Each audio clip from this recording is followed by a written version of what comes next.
Subscribe करिए hi-fi study channel को, bell icon को प्रेस कीजिए लेटेस्ट वीडियो अपडेट सबसे पहले पाने के लिए।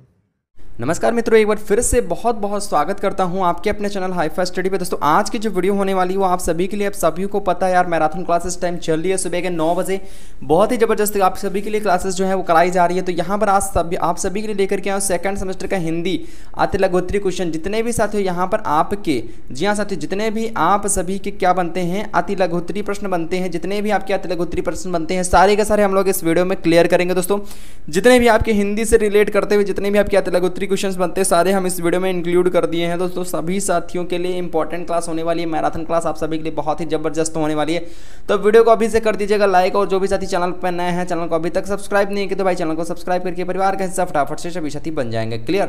तो चलिए शुरू करते हैं आज की अपनी वीडियो, जो कि यहाँ पर दोस्तों आप सभी के सामने जो क्वेश्चंस हैं वो साथियों आ चुके हैं। जी हाँ साथियों, जो आपके क्वेश्चंस हैं वो आ चुके हैं, जो कि हमारा यहाँ पर पहला क्वेश्चन दिया गया है। जी हाँ साथियों, पहला क्वेश्चन जो यहाँ पर आप सभी के सामने दिया गया है वो दिया गया है कि कहानी का महत्व लिखिए।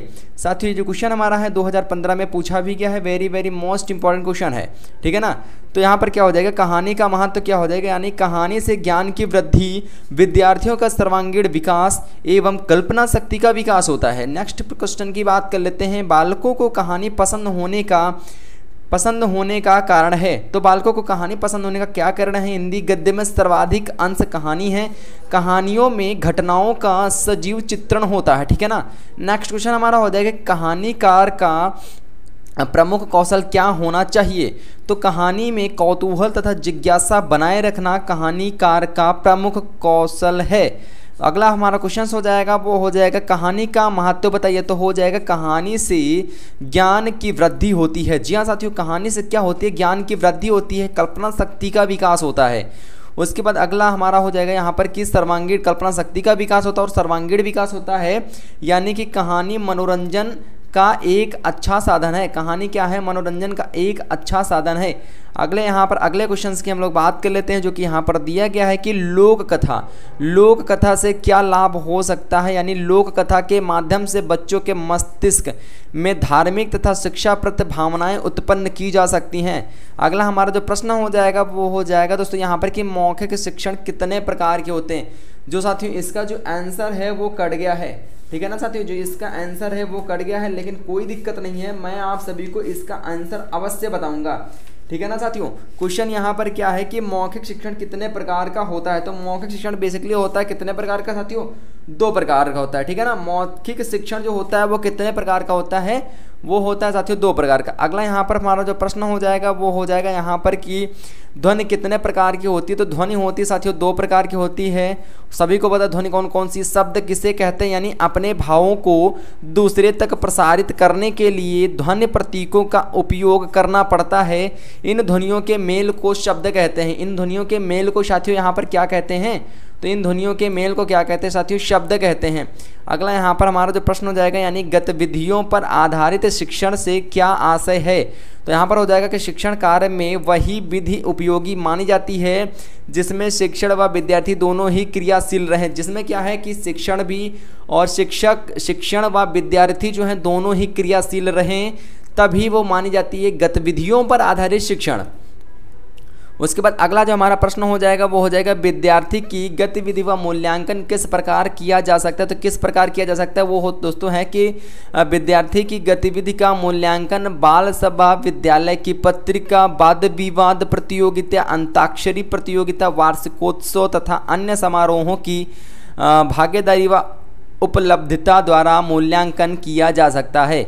अगला क्वेश्चन हमारा हो जाएगा, गद्य एवं पद्य में अंतर बताइए। तो गद्य एवं पद्य में क्या अंतर होते हैं? बेसिकली सभी कुछ लोग ऐसे हैं, लगभग यहाँ पर सबसे ज़्यादा होते हैं दोस्तों कन्फ्यूज़, ठीक है ना, सबसे ज़्यादा यहाँ पर होते हैं कन्फ्यूज़। तो क्या हो जाएगा, यानी जो पद्य है वो गति व लय की विशेष भूमिका होती है, जबकि गद्य में लय का कोई उपयोग नहीं है। और पद्य की रचना छंदबद्ध अथवा छंदयुक्त होती है, जबकि गद्य में छंद का कोई उपयोग नहीं होता। क्लियर ना?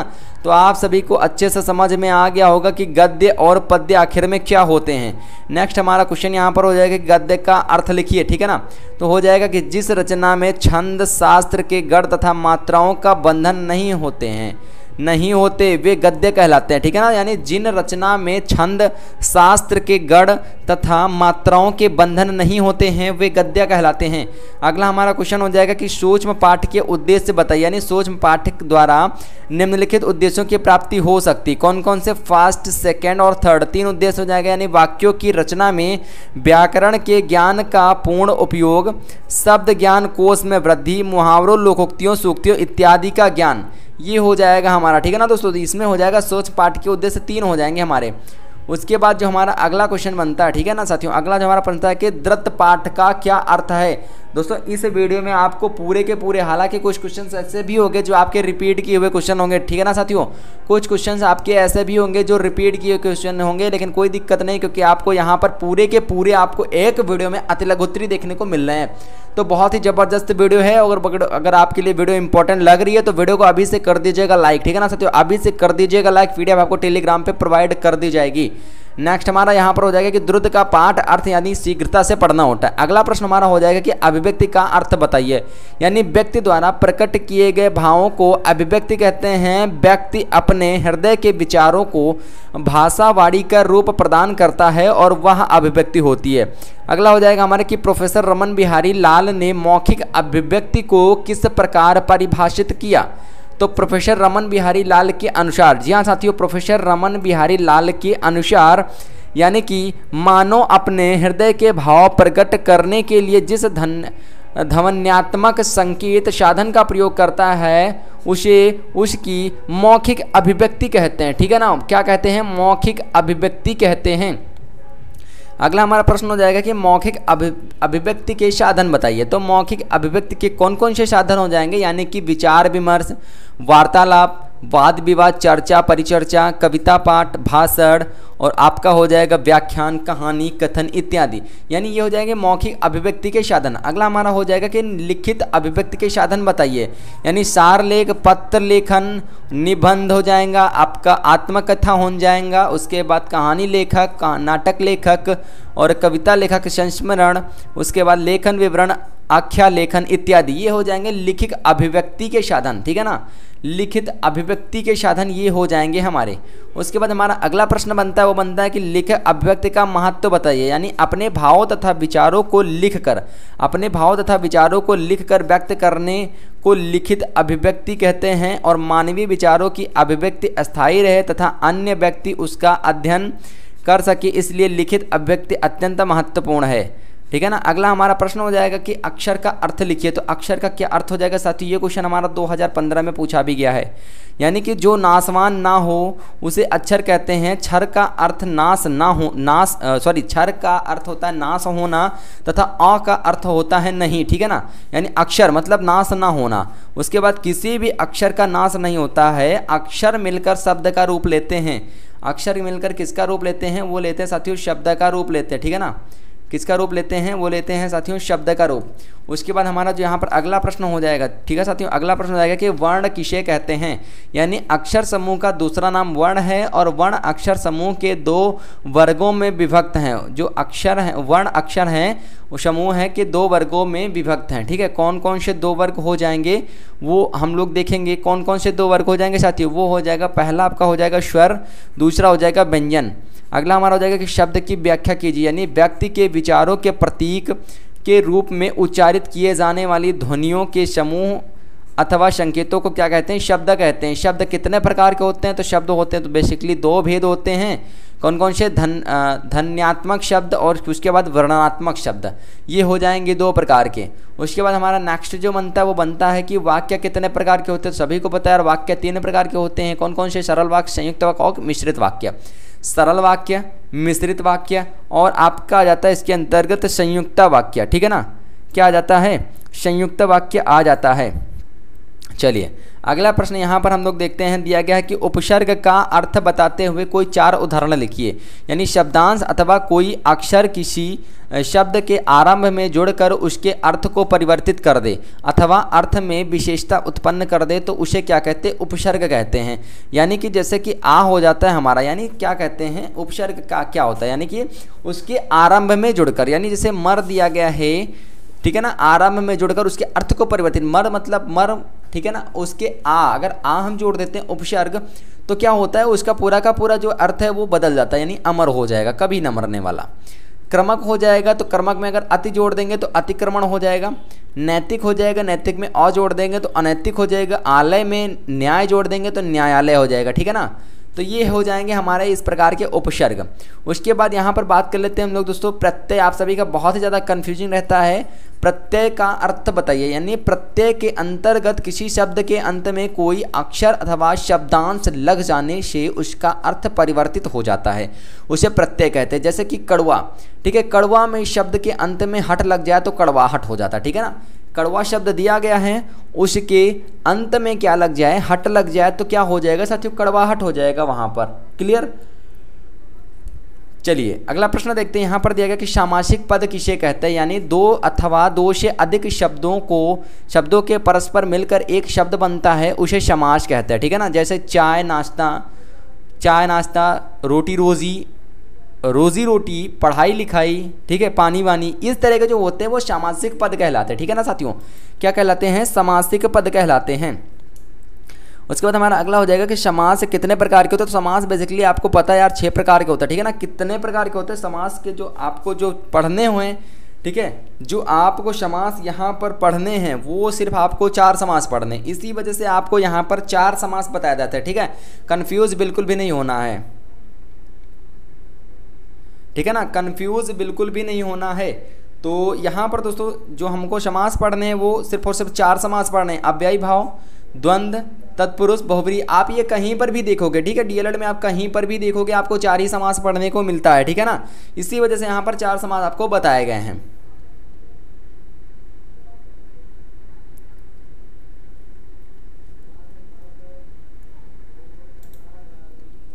उसके बाद हमारा अगला प्रश्न हो जाएगा कि संज्ञा का अर्थ तथा भेद बताइए, ठीक है ना। संज्ञा का अर्थ तथा भेद आपको बताना है।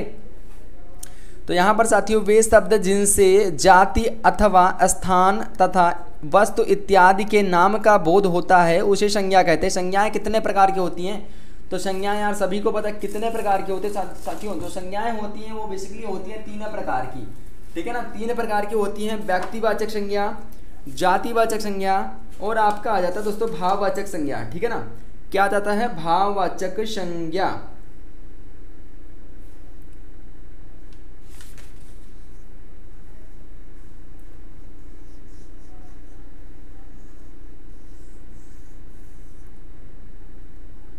ओके चलिए अगला प्रश्न देखते हैं हम लोग। अगला दिया गया है यहाँ पर, ठीक है ना साथियों। अगला जो हमारा प्रश्न दिया गया है वो दिया गया है यहाँ पर कि सर्वनाम का अर्थ बताइए। सर्वनाम का क्या अर्थ हो जाएगा, सर्वनाम का क्या अर्थ हो जाएगा, यानी कुछ शब्द, जी हाँ साथियों, कुछ शब्द संज्ञा के स्थान पर बोले जाते हैं। कुछ शब्द ऐसे हैं जो संज्ञा के स्थान पर बोले जाते हैं, ठीक है। कुछ शब्द जो हैं संज्ञा के स्थान पर बोले जाते हैं, क्या होते हैं, स्थान पर बोले जाते हैं, उन्हें सर्वनाम कहते हैं। जैसे कि हम, आप, मैं, तुम, वह, वे, उन्होंने, उसने, इसने, किसने इत्यादि को। अब यहीं पर दोस्तों थोड़ा सा हम इसके बारे में बात कर लेते हैं, थोड़ा सा हम समास के बारे में बात कर लेते हैं। समास 4 प्रकार के होते हैं, कौन कौन से, अव्ययी भाव, तत्पुरुष, द्वंद्व और बहुब्रीहि। अगर यहाँ पर बात कर लेते हैं हम लोग, जो हमारा अव्ययी भाव समास होता है वो क्या होता है, यानी इसमें क्या होता है इसके बारे में थोड़ा हम लोग समझ लेते हैं। जो अव्ययी भाव समास होता है, यानी जिस समाज में पूर्व खंड प्रधान होता है, पूर्व खंड जो होता है वो प्रधान होता है, ठीक है ना। तो ये हो जाता है हमारा क्या, अव्ययी भाव समास। उसके बाद जिस समास में उत्तर खंड प्रधान होता है ये हमारा तत्पुरुष के अंतर्गत आ जाता है। किसके अंतर्गत, तत्पुरुष के अंतर्गत आ जाता है। उसके बाद द्वंद्व समास में क्या होता है, यानी जिस समास में दोनों खंड प्रधान हो, द्वंद्व कहलाता है। उसके बाद जिस समाज में दोनों खंड प्रधान ना हो ये बहुब्रीहि कहलाता है। यानी कि दोस्तों अगर बात कर लेते हैं हम लोग कि जैसे अनजाने, बखटके, निडर, धीरे धीरे, आमने सामने, ये आपका किस में आ जाता है, ये आपके अव्ययी भाव में आ जाता है। उसके बाद तत्पुरुष की बात कर लेते हैं। तो तत्पुरुष के अंदर आपको पता है काफी सारे समास होते हैं, 6 भेद होते हैं तत्पुरुष के, ठीक है ना। तत्पुरुष के कितने भेद होते हैं, 6 भेद होते हैं, लेकिन मैंने आपको इसके 6 भेद बता दिए थे, कोई दिक्कत नहीं है, ठीक है। तत्पुरुष के 6 समास होते हैं, कौन कौन से हैं, कर्म तत्पुरुष होते हैं, करोड़ तत्पुरुष होता है, संप्रदान होता है, अपादान होता है, संबंध होता है, अधिकरण होता है, ठीक है। ये होते हैं इसके भेद। और इनके जो अलग अलग होते हैं, इनके जो जैसे अलग अलग इनके भेद हो गए तो अलग अलग इनके जो वो होंगे भी, एग्जाम्पल भी होंगे, ठीक है। उसके बाद कर्मधारय की बात कर लेते तो कर्मधारय में आपका जैसे कि मोटा, ताजा, नीले, नीले, सीधा, सादा, ये सब आपका आ जाता है। उसके बाद द्वंद्व में भी ऐसे ही कुछ आ जाते हैं। द्वंद्व में क्या होता है, द्वंद्वी समास जो होते हैं वो बेसिकली 3 भेद होते हैं। कौन कौन से होते हैं? इतरेतर द्वंद्व होता है, वैकल्पिक द्वंद्व होता है, और उसके बाद आपका एक और आता है, शायद मुझे याद नहीं आ रहा है, 1 मिनट, अरे क्या होता है, समाहार होता है, ठीक है साथ, समाहार होता है, ठीक है ना। एक और होता है हमारा समाहार द्वंद्व होता है, ठीक है ना। ये होते हैं हमारे द्वंद्व समास के। बहुवीरीय समास हमारे आ जाते हैं। तो जो हमारे बहुवीरीय समास होते हैं इनके भी भेद होते हैं, ठीक है, इनके भी भेद होते हैं। संबंध बहुवीरीय होते हैं, अपादान बहुवीरीय होते हैं, संप्रदान बहुवीरीय होते हैं, करण होते हैं, कर्ता होते हैं, ठीक है। ये सब हमारे इसके भेद होते हैं। यानी कि निर्जन, निकल, उसके बाद हट गया, मैल, जहाँ से, ये सब हमारे इसके अंतर्गत आता है, ठीक है। तो आप लोग वैसे समास आपके में ज़्यादा डीपली नहीं दिया गया है, बस थोड़ा सा दिया गया है समास, ठीक है ना। तो ज़्यादा आप लोग पढ़ने के चक्कर मत पड़िएगा, जितना दिया गया बस उतना ही आप लोग पढ़िएगा, ठीक है। चलिए अगले प्रश्न की बात कर लेते हैं हम लोग। यहाँ पर सर्वनाम और हो गया, तो उसके बाद हो गया हमारा कि सर्वनाम के प्रकार बताइए। तो सर्वनाम 6 प्रकार के होते हैं, ठीक है ना। सर्वनाम 6 प्रकार के होते हैं। कौन कौन से होते हैं? पहला हो जाएगा पुरुषवाचक सर्वनाम, संबंधवाचक, निश्चयवाचक, उसके बाद निजवाचक, प्रश्नवाचक, अनिश्चयवाचक, ठीक है। मैंने आपको अलग अलग तरीके से बता दी, लेकिन अगर आप सीरियल वाली लिखना चाहते हैं तो पहले आप लोग पुरुषवाचक सर्वनाम लिखेंगे, निजवाचक, फिर संबंधवाचक, फिर आपका इस तरह से लिखेंगे, ठीक है, जैसे नंबरिंग पड़ी हुई है। उसके बाद अगर हम बात कर लेते हैं यहाँ पर कि क्रिया के भेद बताइए। तो क्रिया के भेद कौन कौन से? कर्म के आधार पर, रचना के आधार पर, कर्म के आधार पर, सकर्मक क्रिया तथा अकर्मक क्रिया। सकर्मक क्रिया में क्रिया का प्रभाव कर्म पर पड़ता है, ठीक है, ये हो जाता है हमारा क्रिया के भेद। उसके बाद होता था हमारा रचना के आधार पर क्रिया के भेद बताइए।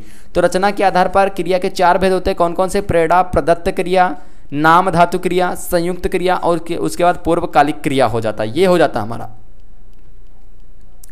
चलिए अगला प्रश्न देखते हैं। यहाँ पर अगला दिया गया कि विशेषण की परिभाषा तथा भेद लिखिए। विशेषण की परिभाषा तथा आपको यहाँ पर भेद लिखना है, यानी संज्ञा शब्दों की विशेषता बताने वाला शब्द विशेषण, संज्ञा शब्दों की विशेषता बताने वाला शब्द विशेषण है।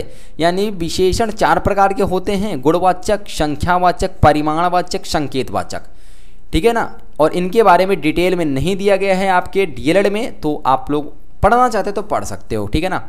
उसके बाद यहाँ पर हालांकि अतिलघु उत्तरी है, इस वजह से मैं आपको छोटा ही छोटा बता रहा हूँ। वचन कितने प्रकार के होते हैं? तो वचन शब्द, यानी पहले देखते हैं कि वचन क्या होते हैं। तो वचन शब्द, शब्द का वह रूप जिसमें उसका एक अथवा अनेक होने का बोध होता है, उसे वचन कहा जाता है।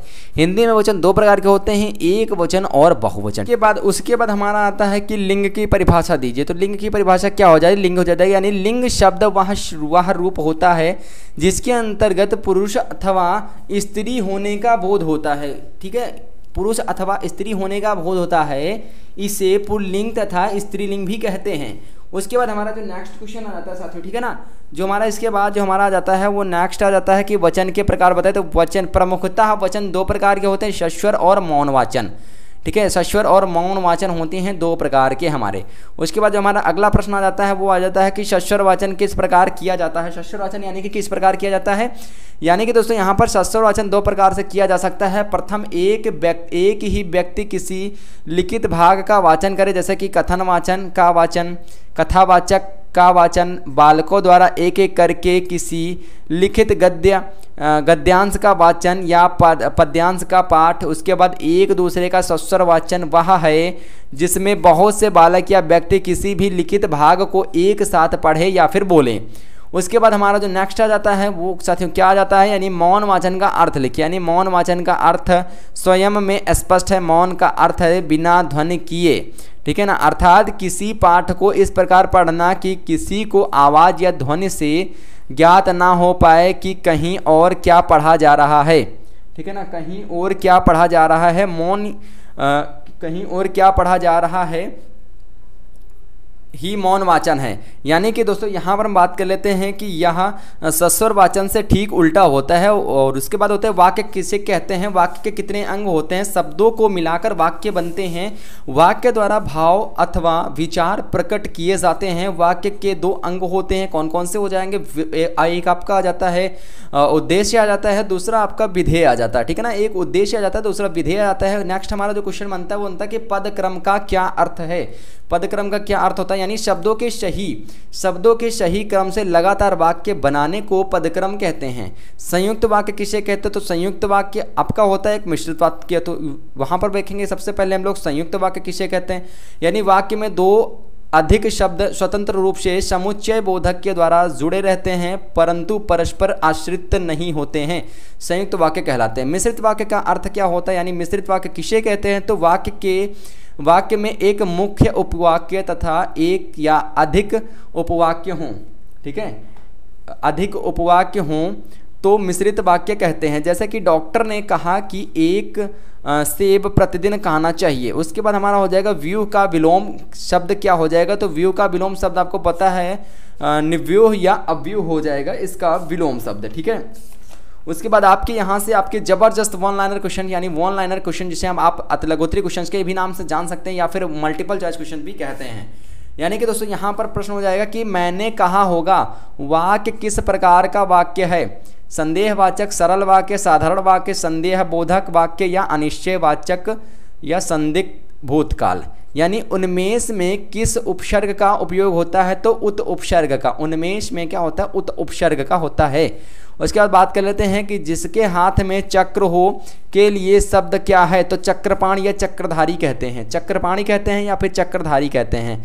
उसके बाद हमारा हो जाएगा कि जिसके पास, जी साथियों, जिसके पास तुरंत सोचने की शक्ति हो के लिए एक शब्द लिखिए। तो क्या हो जाएगा? प्रत्युत्पन्नमति या प्रति उत्पन्नमति, ठीक है। उसके बाद हमारा हो जाएगा कि वीर रस का स्थायी भाव लिखिए। तो वीर रस का स्थायी भाव सभी को पता है क्या होता है? उत्साह होता है, ठीक है ना। क्या होता है? उत्साह होता है। कंधी का तत्सम शब्द क्या है? तो कंधी का तत्सम शब्द होता है कंकड़ीयता या कड़कती। उसके बाद हो जाएगा हमारा कि पर्वत के ऊपर की समतल भूमि, वाक्य के लिए एक शब्द बनाइए। तो आदित्य का यानी पर्वत के ऊपर समतल भूमि क्या होती है? आदित्य का होती है। उसके बाद हमारा अगला हो जाएगा यानी प्रधानमंत्री में कौन सा समास है? प्रधानमंत्री में कौन सा समास है? वेरी वेरी मोस्ट इंपॉर्टेंट है। तो प्रधानमंत्री में कौन सा समास है? कर्मधारय या बहुव्रीहि समास है, ठीक है ना। कर्मधारय या बहुव्रीहि समास होता है इसके अंतर्गत। उसके बाद राम का घर दूर है, इस वाक्य में कौन सा कारक है? तो राम का घर दूर है संबंध कारक हो जाएगा। वह अपना सिर खुजलाता है, वाक्य में सकर्मक या अकर्मक कौन सी क्रिया है? तो सकर्मक क्रिया है, ठीक है ना। कौन सी क्रिया है? सकर्मक क्रिया है। उसके बाद हमारा अगला जो क्वेश्चन हो जाएगा वो हो जाएगा हमारा वेरी वेरी मोस्ट इंपॉर्टेंट, ठीक है, सकर्मक हो जाएगा। उसके बाद हमारा हो जाएगा कि अस कही कुटिल भई उड़ी ठाढ़ी मनहु रोष तरंगनी बाढ़ी, ठीक है। मैं मानुह के द्वारा कौन सा अलंकार बनता है? मैं मानो के द्वारा कौन सा अलंकार बनता है, ठीक है ना। तो यहाँ पर हो जाएगा उत्प्रेक्षा अलंकार बनता है। कौन सा अलंकार बनता है? उत्प्रेक्षा, यानी मुझसे उठा नहीं गया वाक्य में कौन सा वाच्य है? तो भाववाच्य हो जाएगा। काला सागर में कौन सी संज्ञा है? तो व्यक्तिवाचक संज्ञा है। चौराहा में कौन सा समास है? तो द्विगु समास यानी तत्पुरुष। चार राहों का समूह जहाँ पर मिलता है, चार राहें मिलती है, वहाँ क्या होता है? चौराहा होता है। उसके बाद हमारा बात कर लेते हैं हम लोग यहाँ पर कि संस्कार शब्द में कौन सा उपसर्ग है? तो शमशकार। उसके बाद सुष्टि का तद्भव शब्द क्या है? तो शोठ हो जाएगा। तो सुष्टि का तद्भव क्या हो जाएगा? शोठ हो जाएगा। उसके बाद हमारा अगला जो क्वेश्चन बनता है वेरी वेरी मोस्ट इंपॉर्टेंट, ये भी क्वेश्चन है, यहाँ से आपके शुरू होते 2015 में पूछेगा क्वेश्चन, यानी लिखावट शब्द में किस प्रकार का प्रत्यय है? लिखावट शब्द में किस प्रकार का प्रत्यय है? तो कृत प्रत्यय या आवट या वट हो जाएगा। उसके बाद हमारा हो जाएगा कि स्वर में व्यंजन में क्या अंतर? स्वर और व्यंजन में क्या अंतर है? यानी स्वर जो बिना किसी अक्षर की सहायता से बोले जाते हैं और व्यंजन जो स्वर की सहायता से बोले जाते हैं, ये हो जाता है। यानी व्यंजन स्वर जो होते हैं उसमें किसी अक्षर की सहायता से बोले जाते हैं, बिना अक्षर की सहायता से बोले जाते हैं। यानी जो व्यंजन होते हैं वो स्वर की सहायता से बोले जाते हैं।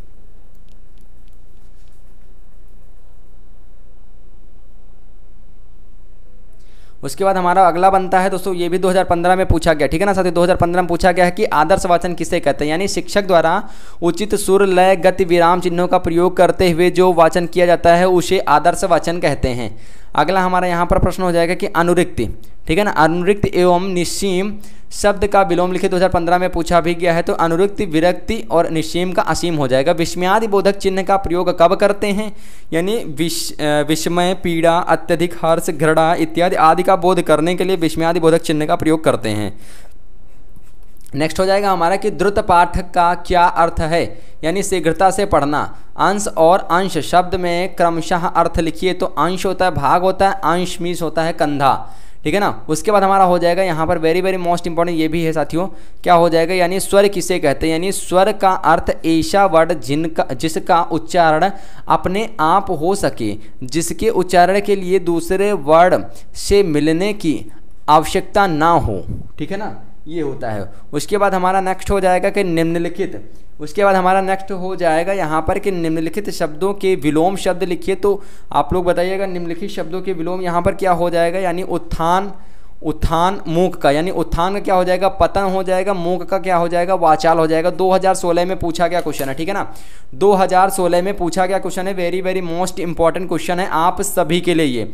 उसके बाद जो हमारा अगला प्रश्न बनता है वो वेरी वेरी मोस्ट इंपॉर्टेंट बनता है कि बड़ा आ उपसर्ग बनने वाले 2 शब्द लिखिए। 2 शब्द लिखना है, 2016 में पूछा भी गया है। पहला हो जाएगा आपका आजन्म हो जाएगा, आकाश हो जाएगा और आगमन हो जाएगा। नेक्स्ट हमारा हो जाएगा कि जिस शब्द का प्रयोग संज्ञा के स्थान पर होता है उसे क्या कहते हैं, तो उत्तर सर्वनाम कहते हैं, ठीक है ना।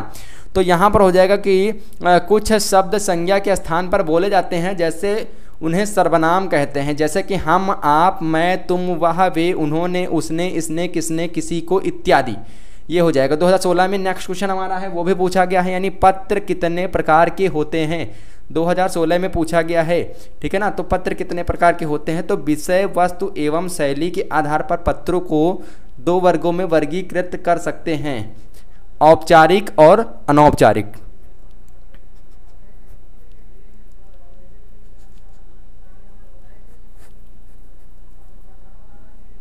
उसके बाद हमारा अगला हो जाएगा कि प्रति उपसर्ग से बनने वाले 2 शब्द लिखिए।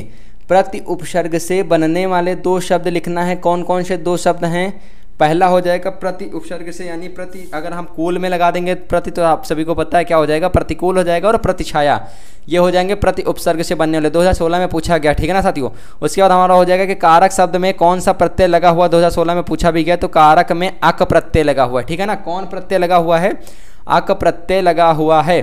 उसके बाद हमारा जो अगला क्वेश्चन हो जाएगा वेरी वेरी मोस्ट इंपॉर्टेंट हो जाएगा कि ईसा ने पत्र पढ़ा, वाक्य में कौन सा लकार प्रयुक्त है, 2016 में पूछा भी गया है, ठीक है ना।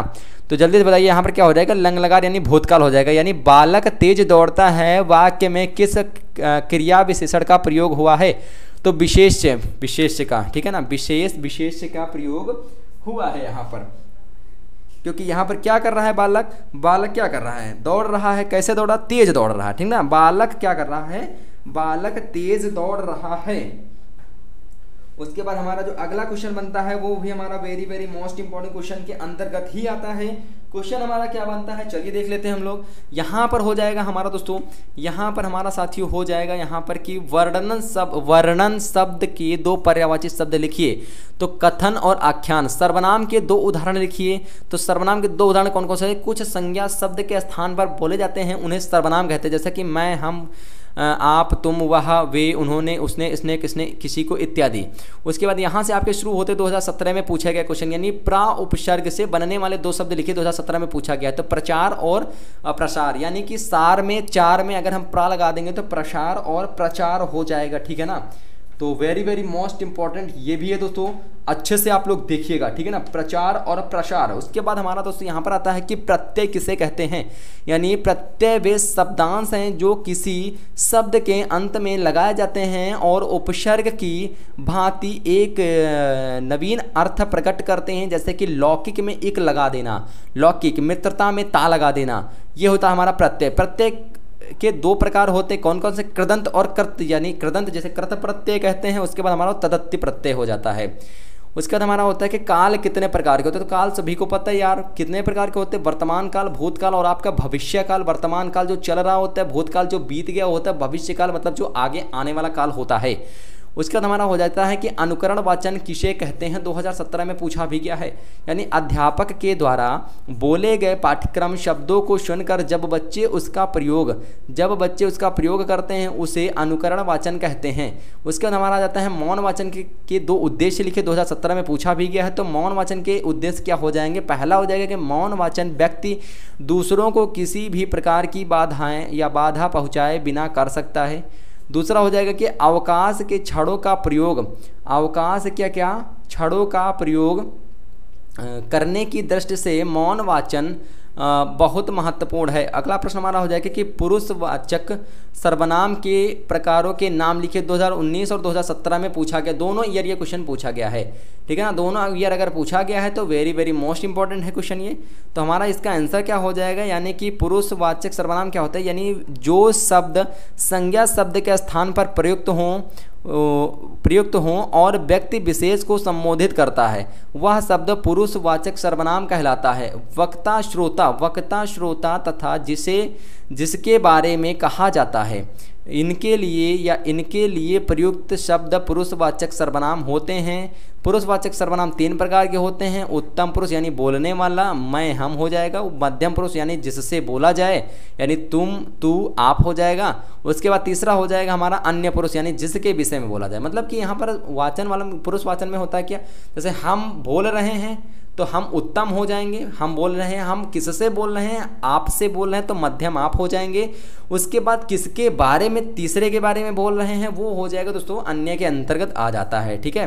तो ये होते हैं दोस्तों, ठीक है, यानी कि जैसे वे, वह, उसने इत्यादि। तो ये थे दोस्तों आप सभी के very very most important question जो बेसिकली आपके एग्जाम में पूछे जा सकते हैं। तो आशा करते हैं कि आपको वीडियो बहुत ही ज़्यादा हेल्पफुल रहा होगा, बहुत ही ज़्यादा आपको पसंद आया होगा वीडियो। और वीडियो पसंद आती है तो आप सभी को पता ही क्या करना होता है, वीडियो को करना होता है लाइक, और चैनल पे अगर नए हैं तो चैनल को करना होता है सब्सक्राइब, और साथ में कमेंट करके जरूर बताना होता है कि कैसी लगी आपको वीडियो। साथ में वीडियो को शेयर करना तो बिल्कुल भी नहीं भूलेंगे, ठीक है ना। तो तब तक के लिए थैंक यू। जय हिंद, जय भारत, वंदे मातरम। मिलते हैं फिर से नए नेक्स्ट वीडियो के साथ, एक नए सेशन के साथ, एक नई क्लास के साथ।